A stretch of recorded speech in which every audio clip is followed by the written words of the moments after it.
दोस्तों आज के इस वीडियो में हम यह सीखने वाले हैं, जैसे हम सिलेक्टर स्विच को ऑटो मोड पे सिलेक्ट करते हैं तो ड्यूअल स्टार्टर हमारा सेंसर से काम करेगा। मतलब जैसे कोई ऑब्जेक्ट हमारे सेंसर के सामने चला गया तो हमारा सेंसर चालू होगा, जिससे हमारी मोटर ऑटोमेटिकली चालू होगी।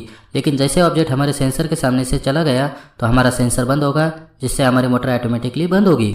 यदि हम सिलेक्टर स्विच को मैनुअल मोड पे सिलेक्ट करते हैं तो हमारा ड्यूअल स्टार्टर पुश बटन से काम करेगा। जैसे हम स्टार्ट पुश बटन को प्रेस करते हैं तो मोटर चालू होगी, लेकिन हमें हमारी मोटर को बंद करना है तो हम स्टॉप पुश बटन को प्रेस करेंगे। तो दोस्तों इसमें हम होल्डिंग का भी सर्किट देखने वाले हैं और होल्डिंग सर्किट कैसे काम करता है यह भी देखने वाले हैं। यह सर्किट बनाने में हमें क्या क्या मटेरियल की जरूरत होगी वो एक बार देख लेते हैं।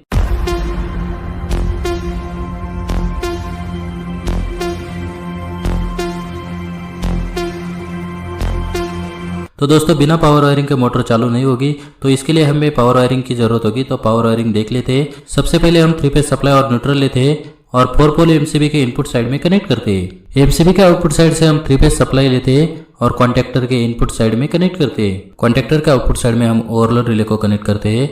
ओवरलोड रिले हमारे मोटर को प्रोटेक्शन देगा। ओवरलोड रिले के आउटपुट से हम 3 फेज सप्लाई लेते हैं और मोटर के टर्मिनल को कनेक्ट करते हैं।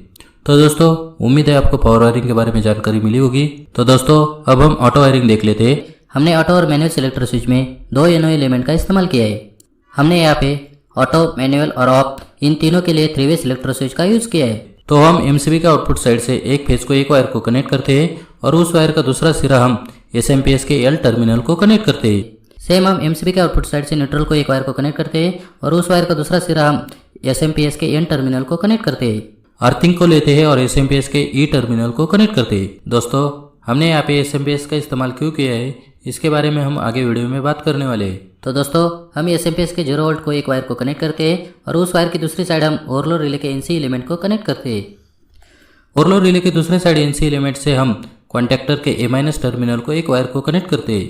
जैसे हमारा ओवरलोड रिले ट्रिप होगा तो हमारे कॉन्टेक्टर के ए- को 0 वोल्ट सप्लाई नहीं मिलेगा, जिससे हमारी मोटर बंद होगी। इसलिए हमने ओवरलोड रिले के एनसी एलिमेंट से कॉन्टेक्टर के ए- को 0 वोल्ट सप्लाई कनेक्ट किए।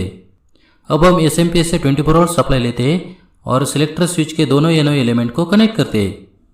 दोस्तों हमने एसएमपीएस का इस्तेमाल इसलिए किया है क्योंकि हमारे कॉन्टेक्टर और सेंसर दोनों 24 वोल्ट सप्लाई पे ऑपरेट होते हैं। अगर हमारे कॉन्टेक्टर और सेंसर दोनों 220 वोल्ट पे ऑपरेट होते तो हमें एसएमपीएस की जरूरत नहीं होती। तो दोस्तों अब हम ऑटो सिलेक्टर स्विच के NO एलिमेंट के दूसरे साइड से एक वायर को कनेक्ट करते हैं और उसको हम सेंसर के ब्राउन केबल को कनेक्ट करते हैं। नेक्स्ट दोस्तों हम ब्लू वायर को 0 वोल्ट को कनेक्ट करते हैं। दोस्तों यहाँ पे हमारा सेंसर PNP सेंसर है, मतलब जैसे हमारा सेंसर सेंस होगा तो आउटपुट में हमें ब्लैक वायर में 24 वोल्ट सप्लाई मिलता है। तो दोस्तों हम ब्लैक वायर से कॉन्टेक्टर के A+ टर्मिनल को एक वायर को कनेक्ट करते हैं। तो दोस्तों यहाँ पे हमारा कॉन्टेक्टर का सेंसर के साथ कनेक्शन हो गया है। अब हम मैनुअल वायरिंग देख लेते हैं। अब हम मैनुअल सिलेक्टर स्विच के NO एलिमेंट के आउटपुट साइड से एक वायर को कनेक्ट करते हैं और उस वायर का दूसरा सिरा हम स्टॉप पुश बटन के NC एलिमेंट को कनेक्ट करते हैं। स्टॉप पुश बटन के दूसरे साइड NC एलिमेंट से स्टार्ट पुश बटन के NO एलिमेंट को एक वायर को कनेक्ट करते हैं। स्टार्ट पुश बटन के दूसरे साइड NO एलिमेंट से हम कॉन्टेक्टर के A+ को एक वायर को कनेक्ट करते हैं। अब दोस्तों इस सर्किट को हम इंचिंग सर्किट बोलते हैं। अब हम होल्डिंग सर्किट बना लेते हैं। होल्डिंग सर्किट बनाने के लिए हमें स्टॉप पुश बटन के दूसरे साइड NC एलिमेंट से एक वायर को कनेक्ट करते हैं और उस वायर का दूसरा सिरा हम कॉन्टेक्टर के NO एलिमेंट को कनेक्ट करते हैं। कॉन्टेक्टर के दूसरे साइड NO एलिमेंट से हम कॉन्टेक्टर के A+ को एक वायर को कनेक्ट करते हैं। तो दोस्तों अब हम इसका ऑटो वर्किंग देख लेते हैं, जिससे आपके सारे डाउट क्लियर होंगे। हमें ऑटो पे मोटर चलाना है तो हम सिलेक्टर स्विच को ऑटो मोड पे सिलेक्ट करते हैं। जैसे हम सिलेक्टर स्विच को ऑटो मोड पे सिलेक्ट करते हैं तो हमारे सेंसर को 24 वोल्ट सप्लाई मिलता है। जैसे कोई ऑब्जेक्ट सेंसर के पास आता है तो सेंसर चालू होता है। जैसे सेंसर चालू होता है तो सेंसर के ब्लैक वायर में हमें 24 वोल्ट सप्लाई मिलता है, जो कि ब्लैक वायर हमने कॉन्टेक्टर के A+ को कनेक्ट किया है, जिससे हमारा कॉन्टेक्टर चालू होता है। जैसे कॉन्टेक्टर चालू होता है तो हमारी मोटर भी चालू होती है। अगर हमारा ऑब्जेक्ट सेंसर से आगे चला गया तो सेंसर बंद होता है, जिससे हमारे कॉन्टेक्टर और मोटर दोनों बंद होती है। जैसे कोई ऑब्जेक्ट सेंसर के पास आएगा तो हमारी मोटर चालू होगी। अगर ऑब्जेक्ट सेंसर से दूर चला जाएगा तो हमारी मोटर बंद होगी। तो दोस्तों उम्मीद है आपको ऑटो वर्किंग के बारे में जानकारी मिली होगी। अब हम मैनुअल वर्किंग देख लेते हैं। तो हम सिलेक्टर स्विच को मैनुअल मोड पे सिलेक्ट करते हैं। तो दोस्तों जैसे हम सिलेक्टर स्विच को मैनुअल मोड पे सिलेक्ट करते हैं, जिससे हमारा 24 volt supply stop push button के NC एलिमेंट को मिलेगा। स्टॉप पुश बटन में हमने NC का इस्तेमाल किया है। जिससे 24 वोल्ट सप्लाई हमारे स्टार्ट पुश बटन के येनो एलिमेंट को मिल जाएगा। जैसे हम स्टार्ट पुश बटन को प्रेस करते हैं तो येनो का एनसी होता है, जिससे कॉन्टैक्टर के ए प्लस को 24 वोल्ट सप्लाई मिलता है। जैसे हमारे कॉन्टैक्टर को 24 वोल्ट सप्लाई मिलता है तो हमारा कॉन्टैक्टर और मोटर चालू होती है। जैसे हम स्टार्ट पुश बटन को छोड़ देते हैं तो भी हमारी मोटर चालू रहती है। यह इसलिए दोस्तों क्योंकि हमारे कॉन्टैक्टर को 24 volt supply stop push button के एनसी एलिमेंट से कॉन्टैक्टर के एनओ एलिमेंट पे मिलता है।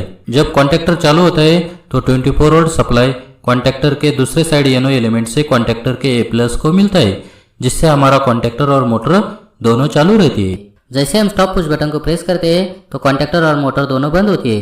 यह इसलिए दोस्तों क्योंकि स्टॉप पुश बटन को प्रेस करने से स्टॉप पुश बटन के आउटपुट साइड में हमें 24 वोल्ट सप्लाई नहीं मिलेगा।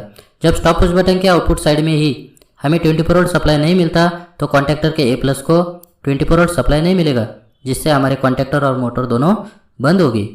जब मैनुअल मोड पे होगा तो स्टार्ट पुश बटन से हमारी मोटर चालू होगी और स्टॉप पुश बटन से हमारी मोटर बंद होगी।